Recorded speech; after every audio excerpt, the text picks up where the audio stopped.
Hello, my name is Lou. Welcome to this video. Whatever brought you, I'm grateful for it. I'm glad that you're here sharing this experience of this video with me. As always, while making a YouTube video, I am flooded with thoughts of who would be watching this. Are there people making out over there? Oh my god, they so are. That's so cute. They're having a little moment. Today, we are presented with quite a unique opportunity because all my roommates are gone. Woohoo! Which means I have my whole apartment to myself. I have no reason to feel insecure about saying whatever I want, being as loud as I want, sounding a little bit crazy, talking to myself. All of those insecurities float away when I'm all on my own. So I've been out of high school for a couple years now. I recently finished applying to colleges and universities for the fall semester of 2021. An awful process. Applying to college is the worst. It just requires you to dedicate a lot of time and energy begging an institute to accept you and begging them to give you the amount of money that you need. If you're like me, you don't have a ton of money in the bank, a ton of cash, and you can't afford university. It's a reality for many. Begging those institutions, please accept me, please give me money, please, please, please. Not my favorite thing to do. Through completing these applications, I've had to do a lot of reflecting on my high school experience. It's hard to look back on that time for many reasons. There's a lot of, trauma, but there's also a lot of awesome things. This is gonna sound a lot like I peaked in high school, which I think you could safely say I reached a peak in high school. Haven't yet returned to that level. In high school, I was doing a whole lot. I was very busy. I was doing things that I was passionate about constantly. I pretty much did everything that I could at any given time. I did performance, singing, dancing, acting, devising, all of this shit. I was doing a lot. I liked it that way. I like keeping my schedule pretty much booked. There was long periods of time where I would, arrive at school at 8 a.m. Maybe. Arrive at school at some point from 8 a.m. to 3. I would attend school, have rehearsal for the school show immediately after school till 5 p.m. Maybe eat a quick snack, then head to either voice lesson. I had weekly rehearsals with a theater troupe. I would be a part of a community show at the same time as a school show. So sometimes I would leave a rehearsal at 5 and then go to another rehearsal from 6 to 10. And it was amazing. It was so much fun.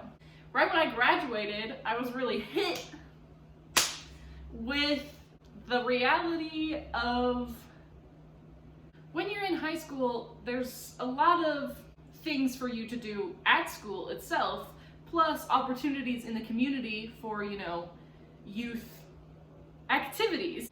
So that is just great. The thing is that then when you leave high school, if you don't go straight to college, it was just very hard to know that I have this passion and this ability and this drive to do all of this stuff and to just not have any opportunities to do it because you're not attending school. I remember my mom would say, kind of not in the best timing, Mom. Around that time that I graduated and I was feeling pretty sad about not being busy and not being mentally stimulated, my mom would tell me, she literally said that I peaked in high school, basically. That when she saw me in high school, thriving and doing all of this work and all of these activities, she knew, wow, this is a really good time for them. And it's really not gonna be like this ever again. So that's kind of what I realized, is it's never gonna be like that ever again. Hopefully, through attending a university, I will be given more opportunities to do the things that I love and that I'm passionate about, which would be awesome. It'd be awesome to do things I love, and it would be awesome just to fill my brain with knowledge. It would be amazing. I would love to receive acceptance into a university. My cat Percy just walked out of my room with a piece of food in his mouth and opened his mouth and dropped on the floor. Anyway, Anyway, that was the longest tangent I've ever been on in my life. Past couple years since high school, just trying to kind of fill that void. And then, I don't know if you've heard of this thing, it's called the coronavirus, but that didn't exactly help the situation. Anyway, applying to colleges has me thinking about high school and thinking about all the cool things that I did in high school. So in high school, I was a part of choir. I've been a part of choirs since I was like 10 years old. My high school that I attended has just a well-established choral program. I'm very grateful that throughout my entire life, I've had teachers that are quite passionate about what they're teaching about, especially in the arts, in like choir and also theater. We had a teacher who, she was a little bit off her rocker, but I think teaching high school choir for like 8 years will do that to you. So our choir was pretty good. There was kind of this high expectation. My junior and senior year, I was a part of this auditioned choir that was at my school. It's called chamber choir, and like 20 people from each voice part would get in. I never know how much detail to go into because 1, I don't think you care at all. 2, if you're watching this, you probably already know me. This is how I have to begin as a YouTuber, okay? If you're watching this and you don't know me, comment down below and say hello. So I was in this auditioned chamber choir junior and senior year, and it's kind of the best thing I've ever been a part of, I'm not gonna lie. I was in another choir, a youth choir growing up, that was also pretty well renowned. So my choral foundation is kind of solid. To me, choral singing is really, really fun, really exciting. Singing with your ensemble, you learning the music together, especially if it's complicated and hard. And we would do really complicated pieces. It was so much fun. Our teacher would always say choir is the most mentally stimulating class because in other classes you're just using kind of one part of your brain and the rest of your brain is kind of like blah, blah, blah. But in choir, you kind of have to use a lot of different parts of your brain and apply it all and really focus in. Today, we're going to listen to recordings of my high school choir singing. Remembering the good old days. I'm sure there are a lot of people out there from my high school choir who have not thought much about it since, who have not listened to recordings. That is personally not my journey. I have listened to these recordings several times. I remember in high school, they would say, "You're gonna miss this so much," and I believed them, and I was just quite right. We're going to start with my first concert in chamber choir. So I was a junior in high school. I was about 16, freshly 16. We sang 5 songs. They were all pretty awesome. The first song we sang was called Hola, Ok, Bon Echo. And in this song, about half of our choir was on the stage and half of the choir was behind the audience. But they didn't know that.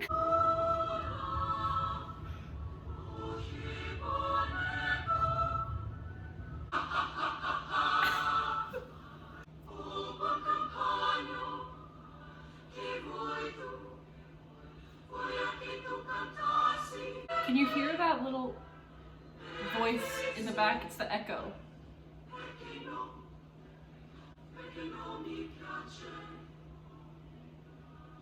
You hear that? Pasta, pasta. So that song's pretty awesome.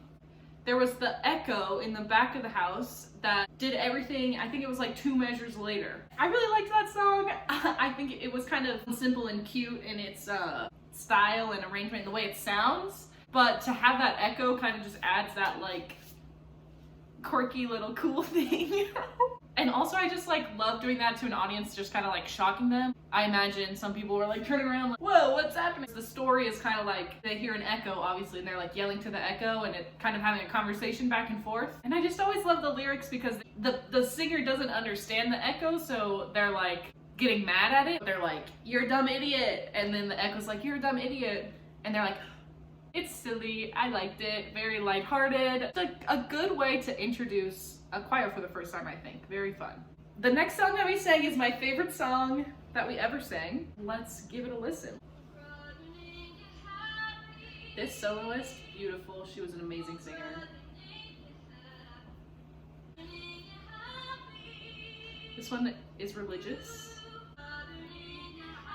Yes, that's my friend. Mmm.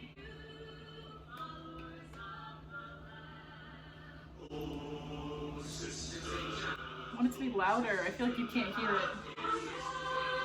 Yes. This is the best part. This is it.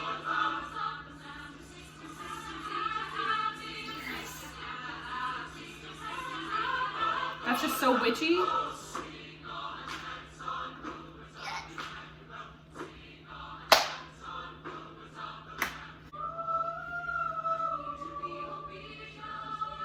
I liked this part. I like singing this part about being obedient. I was like, yes, I'm obedient, I promise. Yes, come on, won't you?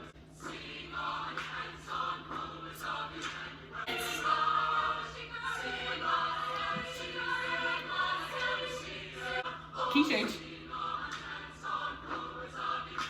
I love the shaker part. Just, again, so witchy.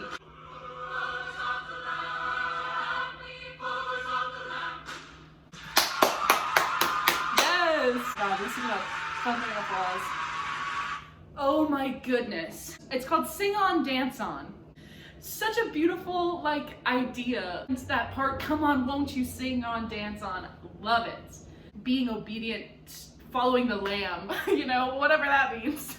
We talked about it and like what it means to actually like be a shaker, what that actually is and stuff. Don't remember. So we did a stomp and a clap. Stomp, clap. You can really feel it when you're like literally moving your whole body. Yes. We also sing the song later at the end of the year with the other high school choir from our town. I'm not trying to be shady. Their director just had it so that they held their arm up and did the step and then the clap. So when we performed it together, we all did that. When it got to that chorus bit, everyone suddenly puts their hands up like this and we're like, yeah. Doesn't that get you excited? No. It suddenly just took this whole exciting, inviting, powerful, energy-inducing song and made it into this stale, like, we're choir kids and we're singing a song. But that's okay, you know, everyone has their artistic choices that they want to make. The most amazing thing about singing this song, I really liked singing it. I really felt so much joy and like I felt like I was radiating cosmic energy.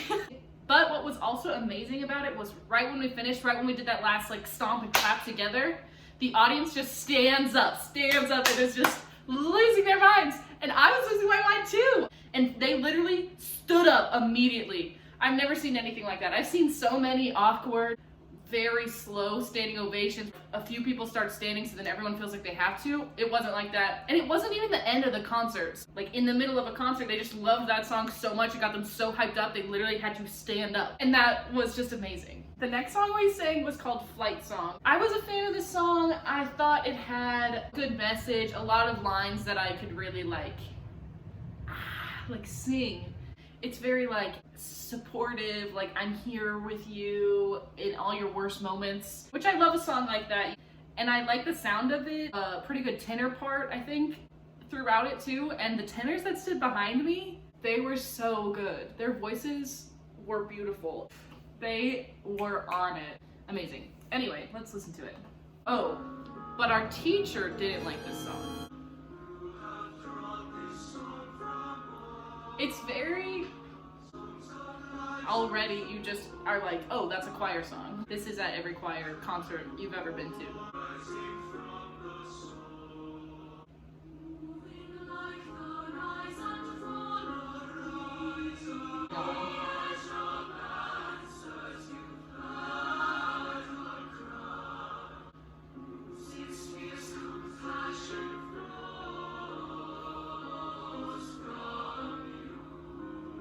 That was a good line. That was a line I liked. It's just very boring, honestly.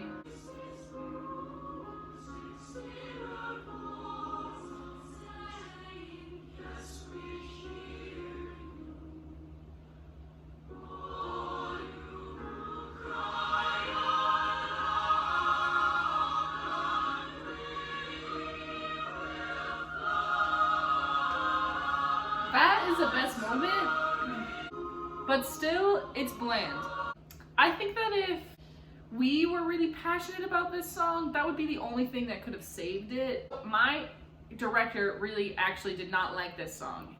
We had to sing from a certain list of songs to like be a part of this contest thing. So we were singing it to fill that requirement. She really didn't like it because I think the composer or maybe just sounded a lot like this other choir song that she didn't like. It's some French song that apparently is about like self-love, masturbation or something, and she just thought it was hilarious how all these choirs would sing it, and it's like the most boring choiry song, just like that one, but it's like about that and they don't know. She'd be like, oh, flight song, we're gonna do flight song. Oh, let me just play this other French song because they sound exactly the same, they're so boring. We would make jokes about how we don't like the song, and she was like, you're just saying you don't like the song because I don't like the song. I think it's boring and I don't like it because I've heard everything and I've heard songs like this over and over, but you guys haven't heard all that, so you can't have an opinion about it. And I personally was like, yeah, I think this song gets a lot of hate simply because our teacher doesn't like it and because it's boring. Like, you really have to feel those lyrics and really get into it for it to be interesting for an audience. And even then, it's not interesting for an audience. If I didn't know the song already, skip. Just not my favorite, not my favorite. Okay, the next song that we sang, it's called Way Over in Beulah Land. I want to talk about it for a second. So our teacher was a white woman, just to get it all out there, cishet white woman. She said some problematic things over the years. Particularly something that a lot of choral directors do is they have choirs sing these spiritual tunes. I don't know. I don't know that it's inherently problematic. There is something immediately off-putting about a choir of white people, predominantly white people, singing a spiritual. It's uncomfortable. It's not what it's meant to be. We had an open conversation about it, about spirituals in choral music and how they can be overdone. Groups of white singers can really go over the top with it. We talked about the origins of the story and of the words and of the song itself. These songs originate from enslaved people who were working tirelessly, being beaten and abused by white enslavers. They sang these songs through the fields just to keep them going, to keep them hoping. This song, Way Over in Beulah Land.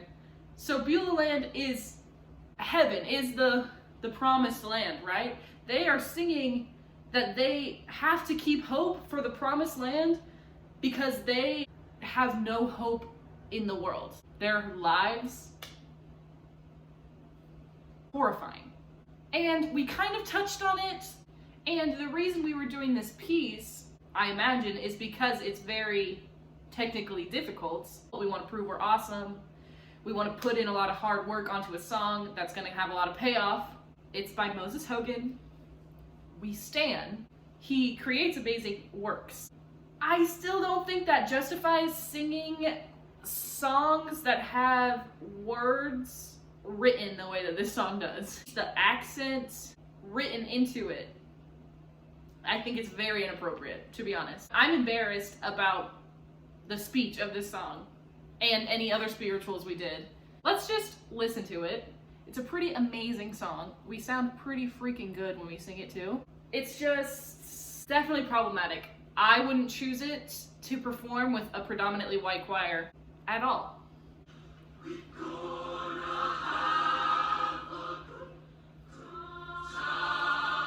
I did love how optimistic it was. We love a sforzando.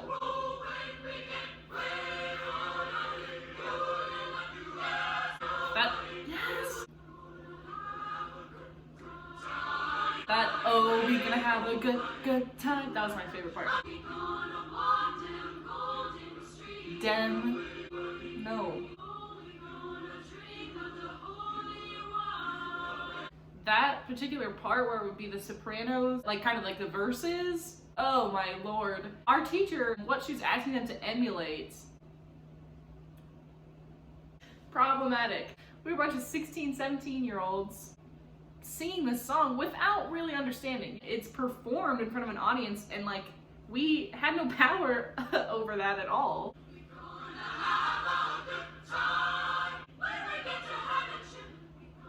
Chilling. Yeah, it happens again in case you missed it the first time.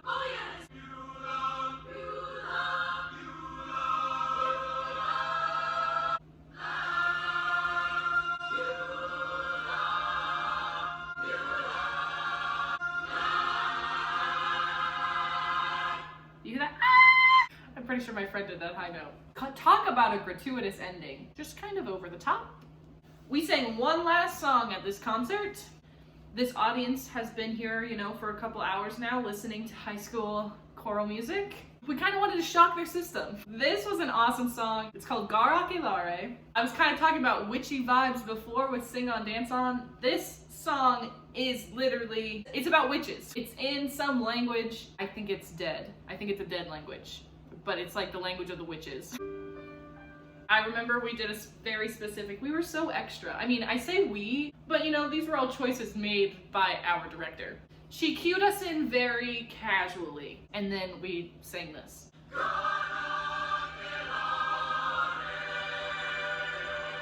8-part fortissimo. Now the women. I hate how I remember every word.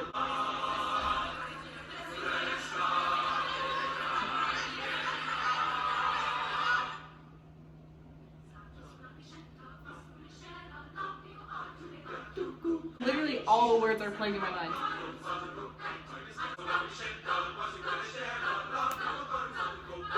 We rehearsed this song so much.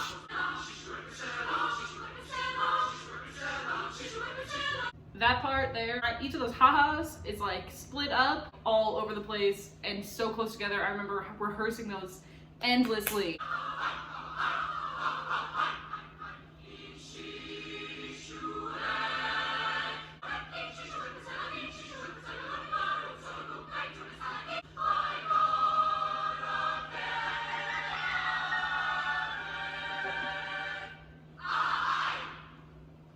Nice. Right at the end there, you can hear there was like 4 or so people that just had like yelling solos. They just yelled. That song was insane. The recording, even sitting here, me listening to the recording, it's not really having the impact that it does live. We performed this song at one place that has like the best auditorium, and the acoustics were like insane. It was like playing back at us. So when we did that last like screaming and then the ah-ha-hi, it was amazing. It rang through the whole space. We thought we were hot shit with this song. I mean, we sang it everywhere we went. I mean, it was hard. It was technically difficult. It took a lot of practice. All those words, and she told us that's gonna be stuck in your brain forever. And she's exactly right. All these songs, I remember nearly perfectly. If you gave me sheet music, I'm in. Even without sheet music, I'm nearly there. We went on a little trip at the end of this year. So, of course, in true choir kid fashion, we sang our songs everywhere we went. Restaurants, bowling alleys. It wasn't our choice. Our directors had us do it. I remember being in a bowling alley / restaurant, screaming this song, and all of the people in the restaurant just being like, what the fuck is going on? They wanted it to end. They were like, and scene. So that's how we ended the concert. Our first concert had a couple iffy ones in there, definitely. Honestly, Sing On Dance On, play that at my funeral, please. It's just beautiful. I love singing.